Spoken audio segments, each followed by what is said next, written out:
ముక్కోటేకాదశి చెయ్యడం అంటే శుద్ధోపవాస ప్రథమ నిర్జలోపవాసమే. అంతకన్నా మరి నేను మినహాయింపులు ఇచ్చి చెప్పడం నా వల్ల కాదు. కానీ శాస్త్రం ఒక్కరి విషయంలో మినహాయింపించింది. శరీర కష్టం చేసుకుని బ్రతికేవాణ్ణి మాత్రం ఉపవాసం చెయ్యమని నిర్బంధించవద్దు. వాడు పడిపోతాడు స్పృహ తప్పి, నీళ్ళు తాగకపోతే. కానీ అవకాశం ఉన్నవాళ్ళు మాత్రం తప్పకుండా చెయ్యవలసినదే, అంతకన్నా మార్గము లేదు. కాబట్టి శుద్ధోపవాస ప్రథమ నిర్జలోపవాసమే చెయ్యాలి. యథార్థమునకు మంచినీటి చుక్క కూడా ఇక ఏకాదశి తిథి నాడు పుచ్చుకోకూడదు. ద్వాదశి వచ్చింది, ఇక నువ్వు ఉపవాసం ఉండకూడదు.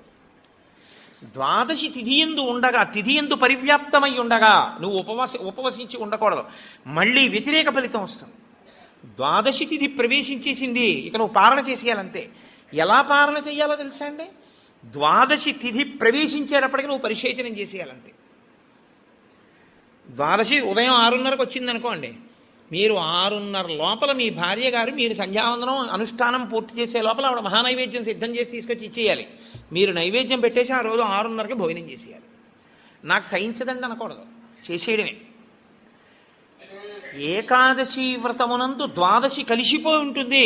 నేను చెప్పింది అబద్ధం అయితే అంబరీషోపాఖ్యానం అబద్ధమే, అంబరీషోపాఖ్యానం అబద్ధం అయితే వ్యాసుడే అబద్ధం. కాబట్టి నేను చెప్పింది నిజం. ఏకాదశి వ్రతం అంటే అంతే, అలాగే చేస్తారు.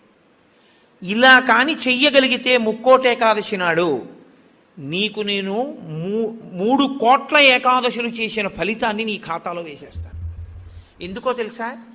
1 శరీరమును క్లేశపెట్టావు, 2 మనసును ఏకాగ్రతతో నిలబెట్టావు. కాబట్టి ఏం చేయాలంటే మార్చి మార్చి మార్చి మార్చి మార్చి మార్చి భగవత్ కథ యందు కూర్చోవాలి. మరి ఇక దేనికి లేవాలి? శరీర శోధన చేయడానికి, మూత్ర విసర్జన చేయడానికి లోపలికి వెళ్ళిన నీళ్లు లేవు, మల విసర్జన చేయడానికి లోపల వేసిన పదార్థం లేదు, ఇంకెందుకు లేవడం? కాబట్టి లేవక్కర్లేదు. కాబట్టి ఏకాదశి రాగానే కూర్చుంటే ద్వాదశి వచ్చాక లే. అయితే అప్పుడు అందులో ఏముంది? జాగరణ కూడా ఉందా లేదా? ఏకాదశి నాడు ఉపవాసం అంటే అన్నం తినకుండా పగట కూర్చోవడం అని మీకు ఎవరు చెప్పారు? జాగరణ కూడా ఉంది. అందుకే ముక్కోటి ఏకాదశి నియమాలు అన్వయమయ్యేది మళ్ళీ 3 తిథులకు అన్వయం అవుతాయి. 1 మహాశివరాత్రి, 2 గోకులాష్టమి, 3 శ్రీరామనవమి. ముక్కోటి ఏకాదశి నాడు ఏ నియమాలు పాటిస్తారో అవే నియమాలు ఆ 3 తిథుల్లో పాటించాలి. ఈ 3 తిథులలో కూడా మీరు రాత్రి నిద్రపోకూడదు, పగలు ఏమీ తినకూడదు. అందుకే చూడండి, మహాశివరాత్రి నాడు నేను పరిచయం చేయడానికి మీకు ఆ తిథి బాగుంటుంది. మహాశివరాత్రి అంటే జాగరణతో కూడిన ఉపవాసమే. అందుకని నిద్రపోయి ఉపవాసం చేసేస్తానంటే అప్పుడు ముందు రోజు ఏ ఇంజక్షనో చేయించేసి పడుకోవచ్చు. 12 గంటల తర్వాత తెలివచ్చే ఇంజక్షన్ ఒకటి. అలా కుదరదు. మీరు నిద్ర కూడా విసర్జించాలి. ఎందుకో తెలుసా అండి? నిద్ర విసర్జించడంలో చాలా పెద్ద క్లేశం ఉంటుంది. 1 తినలేదు, 2 తాగలేదు, ఒక స్థితికి వచ్చేటప్పటికీ నిస్త్రాణ కొంచెం వస్తుంది. వచ్చి ఫోన్లే అలా పడుకుంటే బాగుండు, కాస్త ఉత్తరీయం వేసుకుని అనిపిస్తుంది. అలా పడుకోకూడదు. అందున దీక్షితుడు అందుకే ఎప్పుడు పడితే అప్పుడు, ఎక్కడ పడితే అక్కడ నిద్రపోకూడదు. అలాగా మీరు పగలు రాత్రి కూడా ఏకాదశి తిథి ఉన్నంతసేపు, అంటే ఏకాదశి ఎప్పుడు మొదలైందో అప్పుడు ఒక రాత్రికి కూడా పరివ్యాప్తం అవుతుంది. ఆ రాత్రి ఆ పగలు మీరు జాగరణ యందు ఉపవాసమునందు ఉండాలి.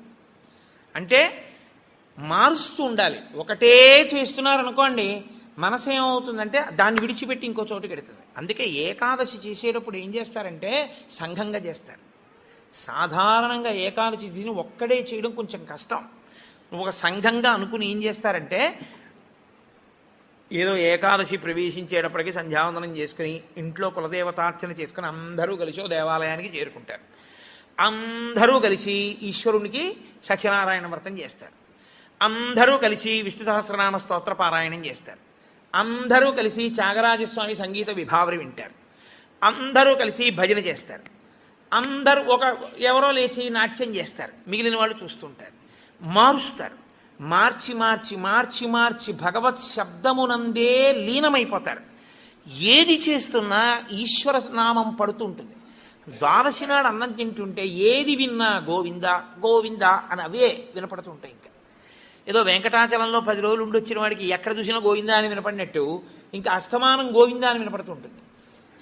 అంతగా నువ్వు ముక్కోటి ఏకాదశిని చెయ్యగలిగితే, అలా చేసినప్పుడు నీకు 3 కోట్ల ఏకాదశుల ఫలితాన్ని నీ ఖాతాలో వేస్తాను.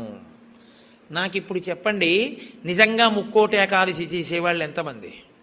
ఎవరికి వెయ్యాలా ఫలితం? 24 ఏకాదశుల్లో ఒక్క ఏకాదశి అలా చేయగలవా అంటే దాని అర్థం ఏమిటో తెలుసా అండి? ఒక ఏకాదశి నిజంగా అలా చెయ్యాలని మీరు అనుకుంటే కనీసం ఇంకో ఏకాదశి మీరు అలా రిహార్సల్ వేయాలి. మీరు ఇంకో ఏకాదశికి రిహార్సల్ వేస్తే అది వస్తోంది ఇబ్బంది, కాబట్టి ఆ రోజుని ఇది రాకుండా చూసుకుందామని మీరు జాగ్రత్త పడతారు. ఓ పని చేస్తున్నారనుకోండి, ముందే ఇలా చేస్తే బాగుంటుంది, ఇలా చేస్తే బాగుంటుందని ప్రణాళిక రచిస్తారే, ప్రణాళికా రచనకు పక్కన ఇంకొక ఏకాదశి జరగాలి. అందుకే ముక్కోటి ఏకాదశి ఒక ఏకాదశి ఎవడు చేయడు, పక్కన ఇంకో ఏకాదశి చేస్తాడు. ఏదో ఏకాదశి చేశారనుకోండి, ఓహో ఏకాదశి చేస్తే ఇదిగో ఇలా ఇలా ఇబ్బందులు ఉంటాయి. నేను మీకు ఒక ఉదాహరణ చెప్తాను. ఏకాదశి రేపు వ్రతం చేద్దాం అనుకుని ముందు రోజు మీరు పుల్లని పదార్థాలు, తీయటి పదార్థాలు బాగా తినేశారనుకోండి, మీరు ఇంకా దాహాన్ని ఆపలేరు. దాహము తనంత తాను పొటమరించకుండా ఉండాలి అంటే మీరు శారీరకమైన ఆంతరమైన జాగ్రత్తలు కొన్ని తీసుకోవాలి. ఒకటి, వేడిగా ఉన్న చోటుకి వెళ్ళి మీరు కూర్చోకూడదు, శరీరం పడిపోదు, డిహైడ్రేట్ అయిపోదు. కాబట్టి అందుకే పరమేశ్వరుడు కూడా అనుకూలమైనటువంటి కాలంలో ఇచ్చాడు, పుష్యమాసంలో ఇచ్చాడు. నీటిని శరీరం ఎక్కువ డిమాండ్ చేయదు ఈ టైంలో. ఇది ఆయన పట్టుకెళ్ళి రోహిణీ కార్తీలో పెట్టాడు అనుకోండి, అసలు ఉండడు ఆవిడ చేసేవాడు కదండి. అందుకని పట్టుకొచ్చి హేమంత ఋతువులో పెట్టాడు, తనంత తాను పైనుంచి చల్లగా ఉంటుంది. కాబట్టి ఏకాదశి చెయ్యడం అంటే దాని అర్థం ఏమిటో తెలుసా అండి? దానికి 3 రోజులు ముందు నుంచి మీరు పదార్థముల మీద అదుపులోకి వచ్చేయాలి. ఇక ఒక్కసారి అది తింటే మళ్ళీ ప్రయత్నపూర్వకంగా మీరు మంచినీళ్లు తాగాలనుకుంటే తప్ప దాహం వేయకుండా శరీరం నిలబడగలిగినటువంటి రీతిలో ఆహారం ఏది ఉంటుందో అటువంటి ఆహారాన్ని ఎంచి అంత సాత్విక ఆహారంతో నిలబెట్టాలి. ముందు నిలబెడితే ముక్కోటి ఏకాదశి నాడు నీళ్ళు అడగకుండా ఉంటుంది, శక్తి లోపల నిలబడుతుంది.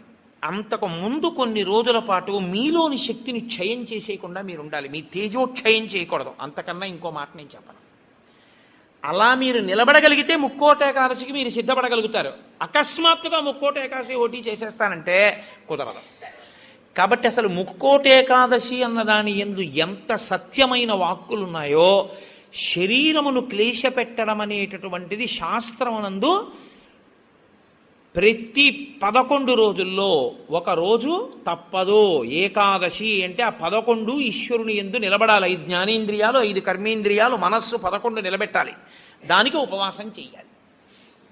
అథవా ముక్కోటి ఏకాదశి నాడు చెయ్యగలిగినటువంటి ఈ పరిస్థితులన్నింటినీ మీరు సమన్వయం చేసుకున్నా, శరీరాన్ని నిలబెట్టినా, మీ మనసుని తీసుకెళ్లి ఈశ్వరుడి దగ్గర పెట్టడం మాత్రం అంత తేలికైన విషయం కాదు.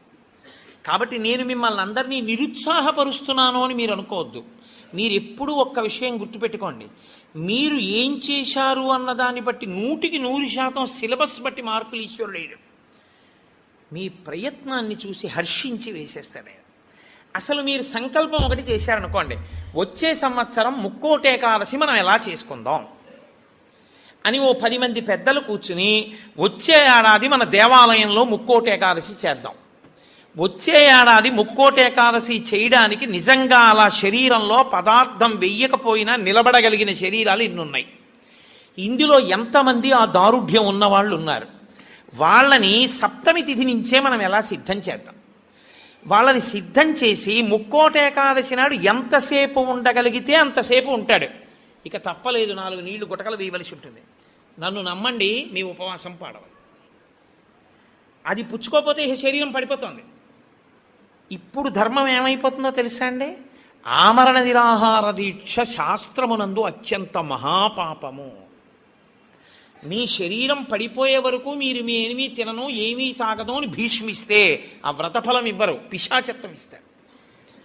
అన్నం తినకుండా, నీళ్లు పుచ్చుకోకుండా ఎవడైనా శరీరాన్ని పడగొడితే వాడి జీవుణ్ణి పిశాచంలోకి ప్రవేశపెడతారు. అందుకని ఇప్పుడు మీ ప్రయత్నం మీరు చేశారు, ఇక శరీరం పడిపోతుంది, తప్పదు, నీళ్లు పుచ్చుకోవాలి. ఇప్పుడు మీరు ఎంత నీరు తాగితే శరీరం నిలబడుతుందో అన్ని నీళ్లు తాగారు, అది ఉపవాసంలో అంతర్భాగం అయిపోతుంది. ఇప్పుడు ఒక్క అరటిపండు లోపల వేయకపోతే శరీరం నిలబడదు. ఓ అరటిపండు లోపల పడేశారు, మీకు ఉపవాసమునకు భంగము రాదు. కాబట్టి గురుముఖత చాలా జాగ్రత్తగా శాస్త్రము చెప్పిన నియమములను బాగా విని అసలు దాని మీద తర్ఫీదు ఏడాది మొదలుపెట్టారనుకోండి, మీరు చాలా తక్కువ మందితో మేము ఇలా చేస్తాం అన్న సంకల్పం ఒకటి. రెండు, అన్నిటికన్నా ప్రధానంగా దృష్టిలో పెట్టుకుని చేయవలసింది ఏమిటో తెలుసా అండి? నీరు పుచ్చుకోకుండా ఆహారము పుచ్చుకోనప్పుడు మనసు ఆ స్థితికి వెడుతున్నప్పుడు ఎంత ఖేదపడుతుందో ఇప్పుడు అర్థమవుతోంది. ఇప్పుడు మనసు నిలబెట్టడం అనేది ఎంత కష్టమో తర్ఫీదు చేస్తానంటూ నిలబెడుతున్నాడు అనుకోండి, వాడు ఆఖరికి ఈశ్వరుని యందు కలిసిపోతాడు. ఆ ఒక్క ప్రయత్నంతో వాడికి మనసు లొంగిపోతుంది. అంతే, లొంగిపోయి ఈశ్వరనామమును ఎంత ఖేదంలోనైనా చెప్పడం వాడికి అలవాటు అవుతుంది. దీనికి ముక్కోటి ఏకాదశి వచ్చింది. అయితే ముక్కోటి ఏకాదశి నాడు జరిగేటటువంటి క్రతువులలో ఒక భాగంగా ఉత్తరద్వార దర్శనము అని ఒకటి ఉంటుంది. ఇది మళ్ళీ సంప్రదాయంలో ఒక్క వైష్ణవ దేవాలయాల్లోనే. అసలు ఇంకా నేను పరమ సత్యం చెప్పవలసి వస్తే ఇది యథార్థమునకు ఒక్క శ్రీరంగ క్షేత్రమునకే సంబంధించింది. అందుకే ఉత్తరద్వారం తీయడం అన్నది ఒక్క శ్రీరంగ క్షేత్రానికే ఉంది. అసలు నిజానికి మిగిలిన క్షేత్రాల్లో ఉత్తరద్వారాలు తీయడాలనే మాటలు లేవు. కాలక్రమంలో ఏమైందంటే అందరూ శ్రీరంగ క్షేత్రానికి వెళ్ళి ఇన్ని కోట్ల మంది ఉత్తరద్వార ప్రవేశం చేయలేరు. కాబట్టి కొంతలో కొంత ఎక్కడ ఉన్న విష్ణు క్షేత్రాన్ని అక్కడే శ్రీరంగ క్షేత్రంగా భావన చేసి రంగనాథుణ్ణి స్మరిస్తూ ఉత్తరద్వారంలోంచి వెడతారు. ఉత్తరద్వారంలోంచి ఆ రోజున శ్రీ మహావిష్ణువు ఏమీ చెయ్యలేనివాడు, అన్ని విధాల ఇంకా అసలు నేను ఈశ్వర ఏమీ చెయ్యలేను, నువ్వే నాకు ఆధారం, నువ్వే నన్ను తీసుకుపో అన్నవాణ్ణి ఉత్తరద్వారం తెరిచి తనతో తీసుకుపోతాడు. ఉత్తరద్వారం తీస్తే మీరు ఎటువైపు కడతారు? ఉత్తరానికి కడతారు కదండి. ఉత్తరద్వారం ఎందుకు తీయడం? దక్షిణ ద్వారం తీయకూడదా, తూర్పు ద్వారం తీయకూడదా? తూర్పు మంచిది కదా, మరి ఉత్తరద్వారం ఎందుకు? అంటే మీరు యథార్థాన్ని గమనిస్తే ఉత్తరాన ఏముంటుందో తెలుసా అండి? హిమాలయాలు ఉంటాయి, ఉత్తరాన కైలాసం ఉంటుంది, ఉత్తరాన మృత్యుంజయుడు పరమేశ్వరుడు ఉంటాడు. ఉత్తర దిక్కుకి ప్రయాణం చెయ్యడం అంటే దక్షిణ దిక్కుకి ప్రయాణం ఆగిపోవాలి.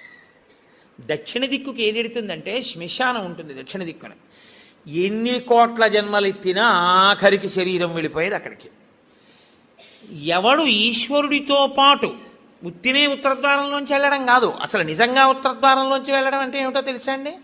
ఈశ్వరుడి పల్లకి వెళ్ళి పల్లకి వెంట వీళ్ళు వెళ్ళాలి. అసలు శాస్త్రం అది. ఈశ్వరుడికి ఆ రోజున అర్చన చేసి పల్లకి పట్టుకుని పల్లకీని తీసుకెడతారు ఉత్తరద్వారంలోంచి, ఆయనతో వెళ్ళాలి. నువ్వు తినే ఉత్తరద్వారంలోంచి వెళితే నీకేం వస్తుంది? ఆయన వెళ్ళిన ఉత్తరద్వారంలోంచి వెళ్ళాననుకోవాలి. అథవా అసలు నిజంగా వెళ్ళవలసింది ఏమిటంటే ఈశ్వరుడితో వెళ్ళాలి. కనీసంలో కనీసం నీ బాధ్యత ఏమిటి? ఉత్తరద్వారంలోంచి నువ్వు వెళ్ళాలనుకుంటే ఈశ్వరుడితో వెళ్ళేటప్పుడు ఎలా వెళ్ళాలో నువ్వు అలా వెళ్ళాలి. ఈశ్వరుడితో వెళ్ళేటప్పుడు వెళ్ళేవాడు ఎలా వెళ్ళాలి? వైదికంగా వెళ్ళాలి. పైన చొక్కా బనీను ఏమీ లేకుండా ఉత్తరీయాన్ని మాత్రమే కప్పుకొని పంచ గోచి పోసి కట్టుకోకుండా వెళ్ళకూడదు. గోచి పోసి కుర్చీళ్ళు పెట్టుకుని వెనక్కి దోపుకోకుండా వెడితే మహాపాపం. వేదం పటలపన్నం చెప్తోంది. కాబట్టి కుర్చీళ్ళు పెట్టి గోచి పోసి వెనక దోపి అన్నీ విప్పి ఉత్తరీయం వేసుకుని ఎవరి సంప్రదాయానుసారం వారు తిలకధారణ చెయ్యాలి. నీకు ద్వాదశనామములైతే ద్వాదశనామములు, నాకు విభూతి ధారణ ఎలా చెప్తే అలా నేను విభూతి ధారణ నేను చేసి శ్రీరంగనాథుడితో కలిసి ఆయన పల్లకీతో నేను ఉత్తరద్వారంలోంచి మౌనంగా కానీ భగవన్నామం చెప్తూ కానీ ఆయన వెంట వెడితే నా ప్రాణోత్క్రమణం అయినప్పుడు కూడా ఆయన నన్ను అలాగే తీసుకెడతాడు. ఉదారుడై నన్ను నమ్మి, శాస్త్రం నమ్మి నాతో ఓ రోజు వచ్చాడు. కాబట్టి ఇప్పుడు అలాగే తీసుకెడతానని ఉత్తరద్వారంలోంచి తీసుకెడతాడు. ఇది ఇక ఏమీ చెయ్యలేను, నాకేమీ చేత కాదన్నవాడైనా కనీసం చెయ్యాలి. ఏమీ చేత కాని వాడన్నా చెయ్యాలి. ఈశ్వరాన్ని నాకు ఏం చేతనైనని నేను అన్నీ చేసేస్తానని ఇది మాత్రం మానేస్తాను అన్నవాడన్నా చెయ్యాలి. అందుకే శివాలయంలో ఎందుకు ఉండదో తెలుసా అండి?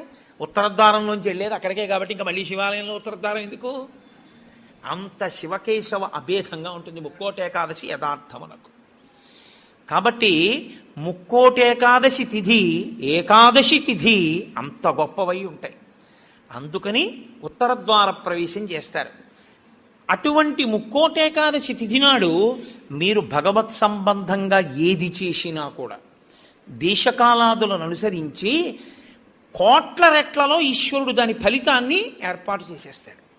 మీరు రామచంద్రమూర్తిని నించోపెట్టి పంచామృతాలతో అభిషేకం చేశారనుకోండి, 3 కోట్ల పర్యాయములు అభిషేకం చేసిన తరువాత ఆ మూర్తి ఎంత తేజస్సుతో నిలబడుతుందో అంత తేజస్సుతో నిలబడిపోతుంది అక్కడ. ఇప్పుడు ఆ వంశానికి ఆ దేవాలయానికి ఎంత శక్తి వచ్చేసిందో మీరు ఆలోచించండి. మీరు ఒక తులసిదళం పట్టుకొచ్చి శ్రీ మహావిష్ణువుకి ఇచ్చారనుకోండి, మీరు 3 కోట్ల తులసిదళాలు పట్టుకొస్తే ఏ ఫలితమో ఆ ఫలితం ఇస్తారు.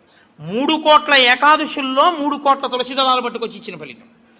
మీరు రేపొక్కసారి శ్రీరామ రామ రామే తిరమే రామే మనోరమే అన్నారనుకోండి, 3 కోట్ల పర్యాయములు విష్ణు సహస్రాన్ని పారాయణ చేసిన ఫలితం వేస్తారు. రేపు అన్ని 3 కోట్ల మీద వేస్తారు. రేపు మీరేమీ చేయలేదనుకోండి, 3 కోట్ల పాపాలు చేసిన ఫలితం వేస్తారు.